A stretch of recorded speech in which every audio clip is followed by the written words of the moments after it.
ओम साई राम। श्री सच्चिदानंद सद्गुरु साईनाथ महाराज की जय। जय साई राम दोस्तों। आज की कथा 31 में हम जानेंगे कि सच्ची श्रद्धा, धैर्य, सबूरी और पूर्ण समर्पण से साईं बाबा कैसे अपने भक्तों की परीक्षा लेकर उन्हें आशीर्वाद देते हैं। साईं बाबा हमेशा कहते थे, श्रद्धा और सबूरी, यही दो शब्द उनके पूरे उपदेश का सार है।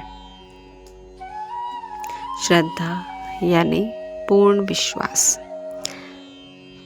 और सबूरी यानी धैर्य, संयम और इंतज़ार। आज की कथा उन्हीं दो गुणों पर आधारित है। तो आइए आज की कथा 31 शीर्षक है सच्ची श्रद्धा और सबूरी का फल का प्रारंभ करते हैं। शिरडी में एक भक्त रहता था जो साईं बाबा पर बहुत विश्वास करता था। वो रोज़ साईं बाबा के दरबार में द्वारका माई जाता और वहाँ की साफ सफाई, साज सज्जा जितनी हो सके उतनी करता। वो हर रोज़ द्वारका माई आता और साफ सफाई करके अपनी इच्छा अनुसार हर रोज़ नए तरीके से द्वारका माई सजाता। परंतु दुख उसके साथ इस तरह लगा हुआ था मानो कोई पुराना मित्र हो। घर में बीमारी थी, पैसों की कमी थी, परंतु मन में प्रश्न उठता था, क्या बाबा मेरी सुन रहे हैं? फिर भी वो भक्त बाबा से किसी भी प्रकार की शिकायत नहीं करता या बाबा को दोष नहीं देता था। एक दिन वो भक्त बाबा के पास गया और बोला, बाबा मैं आपकी सेवा करता हूँ, फिर भी कष्ट क्यों नहीं जाते? इस बात पर बाबा मुस्कुराए और बोले, सबूरी रखो, समय आने पर सब मिल जाएगा। भक्त को ये उत्तर अधूरा लगा। उसने सोचा कि बाबा उसे केवल सांत्वना दे रहे हैं। लेकिन उसने बाबा से किसी भी प्रकार का कोई सवाल नहीं किया। बाबा के इस वाक्य पर उसे विश्वास था। यही थी उसकी सच्ची श्रद्धा। बस कुछ समय बाद भक्त पर और अधिक विपत्ति आ गई। लोगों ने उसे कहा कि तुम केवल बाबा बाबा ही करते रहते हो, साईं दरबार में जाते हो, उनकी सेवा शुश्रूषा करते हो, तुम्हें किसी प्रकार का कोई सुख तो नहीं मिल रहा, उल्टे दुख कष्ट ही तुम्हारी किस्मत में आ रहे हैं। तुम क्यों नहीं किसी और देवता की शरण जाते हो, किसी और देवी देवताओं की पूजा कीजिए ताकि तुम्हें और सुख समृद्धि मिले और तुम्हारे कष्ट हरे। क्या पता किसी और देवता की पूजा करने पर तुम्हारा भाग्य बदल जाए। परंतु ये सभी बातें उसे केवल ऊपरी दिखावा ही लगती। उसका मन बाबा से हट ही नहीं रहा था। उसके अंदर बाबा की भक्ति, उनकी श्रद्धा इतनी थी कि उनका मन विचलित ही नहीं हुआ। उसे बाबा पर किसी भी प्रकार की कोई शंका ही नहीं हुई। बस लोगों के इतना कहने पर भी उसकी सच्ची श्रद्धा बाबा से नहीं हटी तथा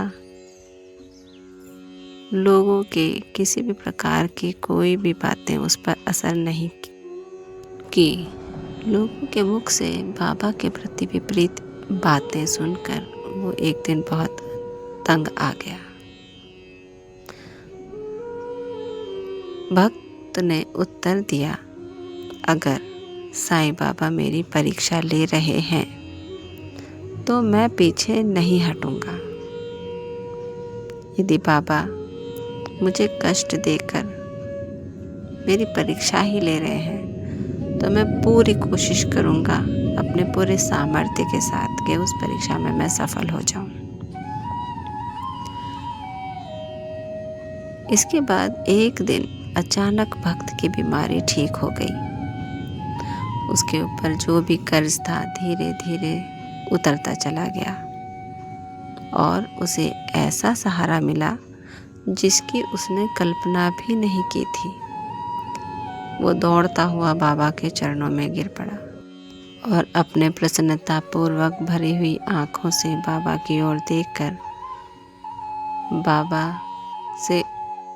से प्रार्थना करने लगा कि बाबा, यदि मुझसे किसी भी प्रकार जाने अनजाने कोई गलती हो गई हो तो मुझे क्षमा करना। मेरी श्रद्धा भक्ति में कोई भी त्रुटि हो तो मुझे क्षमा करना तथा आपने मेरा पूर्ण साथ दिया, मेरे कष्टों में मेरा साथ नहीं छोड़ा, उसके लिए मैं आपका कोटि कोटि धन्यवाद करता हूँ। इस पर बाबा ने कहा, मैं हर समय तुम्हारे साथ था, लेकिन सबूरी रखते या नहीं ये भी तो देखना था।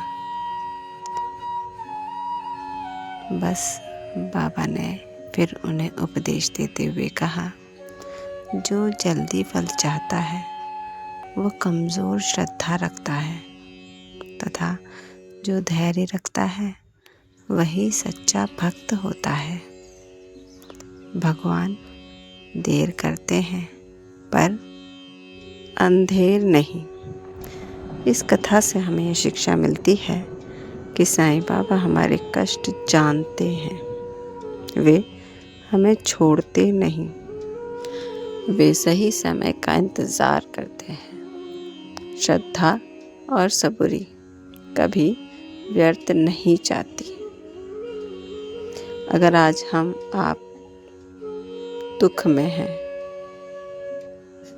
अगर आपकी प्रार्थना पूरी नहीं हो रही तो समझ लीजिए बाबा आपको और मजबूत बना रहे हैं।